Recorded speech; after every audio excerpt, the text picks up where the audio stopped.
reminding teachers and the general public that students are not to be sent home over their hairstyles.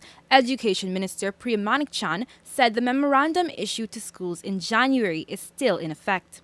This memorandum notes that in keeping with school guidelines, students must not be denied entry, sent home, or suspended for having a hairstyle that is perceived to be a breach of the school's rule.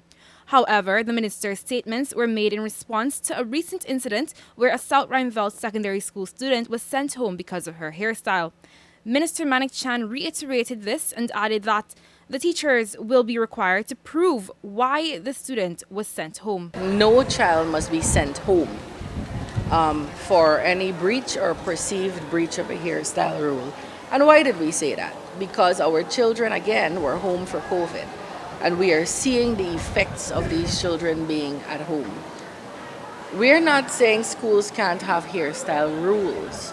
We are saying schools cannot send children home. The teacher would be called upon to show cause why they should not be disciplined in accordance with the rules of the Teaching Service Commission. The minister said the student who was reportedly sent home had neatly done twists.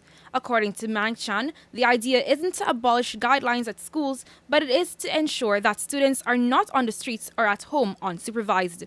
Minister Manickchand added that learning loss is seriously affecting students, and by sending them home over a hairstyle, the issue is worsened. And we're saying that any teacher who does that is in breach of our circular, which says you cannot send children home for a hairstyle rule. It is not the same thing as for a breach of a hairstyle rule. It is not the same thing as saying you can't have certain guidelines about what you want hairstyles to look like. But we're saying don't send anybody home. Have the parents come in, get a resolution on this matter about what everybody's comfortable with, and get this child back into the classroom. On a further note, the minister said washroom breaks and water breaks must be allowed during classroom sessions. She said teachers are tasked with controlling the classrooms and ensuring students are learning, but at the same time, they must be realistic about bodily functions. She noted that Guyana has hot temperatures and children require these breaks. We can't have a free-for-all in the class because if we do, that's not in the best interest of children. So a teacher has to control her class by saying, perhaps giving timed water breaks and timed washroom breaks.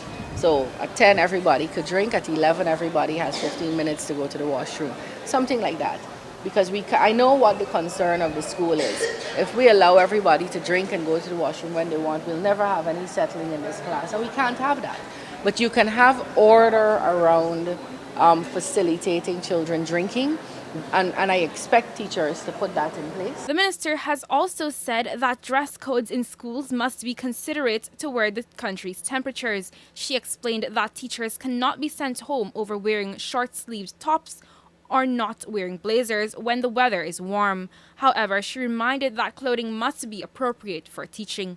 Reporting for the newsroom, Lazina Yearwood.